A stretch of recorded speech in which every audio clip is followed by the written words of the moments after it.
Aksyon ni Cedric Barefield ng Blackwater Bossing versus Ginebra, kinondena ng ilang fans. Itinuturong dahilan kung bakit natalo ang Ginebra sa grupo ni Coach Jeff Cariaso, inilantad rin ng ilang fans. At ang sweldo ni Justin Brownlee, hindi hamak umanong mas malaki sa ilang import na dumarating dito sa PBA. Tutukan po natin ang lahat ng yan. Pero bago yan, pakisubscribe, like and share na lang muna para pareho tayong updated.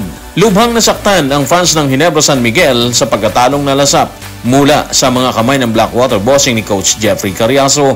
Ayon sa kanila, hindi katanggap-tanggap ang naging aksyon ni Cedric Barefield matapos kumamada ng isang 4-point shot.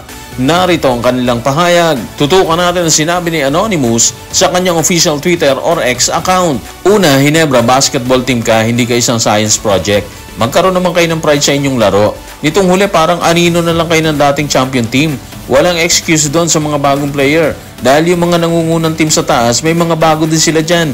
At ngayon, hinahayaan nyo lang na kutsain kayo ng isang bago. Okay guys, so yung sinasabi kasi ni Anonymous dito is yung isang dagger 4 ni Cedric Barefield na nakikita natin sa screen.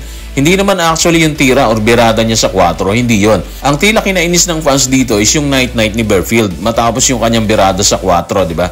Para sa kanila kasi bilang isang rookie na katulad ni Cedric Barefield, hindi tama na imak or kutsain ang Barangay Ginebra ng ganun-ganun lang. Parang sinasabi kasi nila, respeto naman, 31 seconds na lang eh.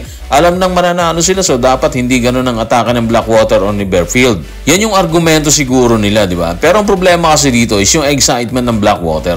Imagine, 5 years bago nila tinalo ang Ginebra. Meaning, normal talaga na ganito yung magiging reaction ng isang team or player na kasama sa hanay na tumalo sa Barangay Ginebra sa unang pagkakataon matapos ang maraming panahon. Masakit sa fans, pero nag-enjoy ang player or players sa ganung aspeto. Tingin natin, oras talaga nila yan para magdiwang eh. Maganda kasi yung performance nila, lalo na yung bagong import nila na pumalit kay Ricky Lido na si George King na nagtala ng 33 points at 19 rebounds. Kasama ang 2 4-point shot at isang 3 sa dulo ng bakbakan. Ang laki nun, di ba? Ang pahayag ni Anonymous ay kaagading binasag ng isang kapwa fan sa social media. Ayon naman sa kanya, hindi baguhan na naging dahilan ng pagkatalo. Natalo umano ang Gin Kings dahil kay Coach Jeffrey Cariaso.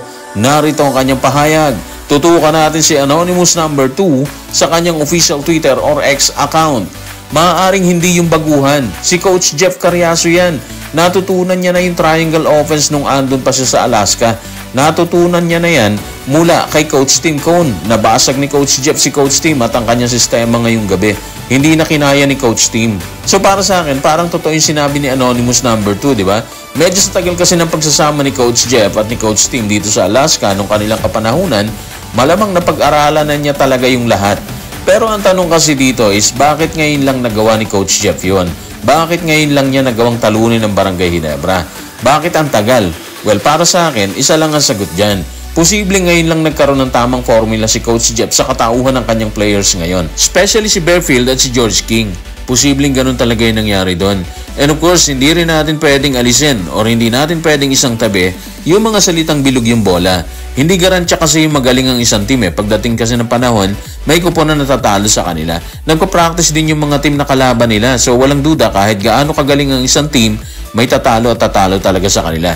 Sa kaso ng Ginebra, ayun, tinalo sila ngayon ng Blackwater. Kung kinayang bombahin ng Blackwater ni Coach Jeff Cariaso ang Barangay Ginebra ni Coach Tim Cone sa huling bakbakan, para isipan pa rin sa lahat ang laki ng sweldo ni Justin Brownlee kung saan nabigyan pansin ng sweldo ni RHJ at Glenn Robinson III, mga dating NBA player na nandito sa PBA sa kasalukuyan. Narito ang pasabog ni Homer Sison. Tutukan natin ang report ni Homer Sison sa Spin. Ayon sa ilang source, si Rondae Hollis Jefferson ay kumukubra ng $60,000 a month. Si Glenn Robinson naman ay binabayaran umano ng $40,000 to $50,000 kada buwan. Kaya hindi ko maisip na ang resident import ng Ginebra na si Justin Brownlee ay kumikita ng mas mababa kaysa kanilang dalawa. May sense, di ba? Kung si RHJ at Glenn Robinson III ganyan ang kinikita kada buwan, parang unfair naman kay Justin Brownlee kung kukubra lang siya ng mas mababa pa sa dalawang nabanggit kada buwan, di ba? Meaning, posibleng mas mataas ang sweldo niya. Bakit natin sinabi yan? Unang-una, matagal na dito si Justin. Marami na siyang championship na ibinigay sa Ginebra. Nag-best import na ng ilang beses. Resident import na nga siya, di ba? In short, hindi na nila pinagtatalunan kung magkano kikitain ni Justin. Nakaplano na yun sa kanilang dalawa, sa team at kay Justin Brownlee. Bukod dyan, kasama sa hanay ng Gilas Pilipinas si Justin. So dito pa lang makikita mo na talaga yung pagkakaiba. Kaya marami ang naniniwala, maging ang inyong lingkod, na mas malaking kinikita ni Justin Brownlee kumpara sa ilang import na dumarating dito sa PBA na sa tingin natin, deserve naman niya kasi ang laki ng puso niya pagdating sa bakbakan. So guys, maraming salamat.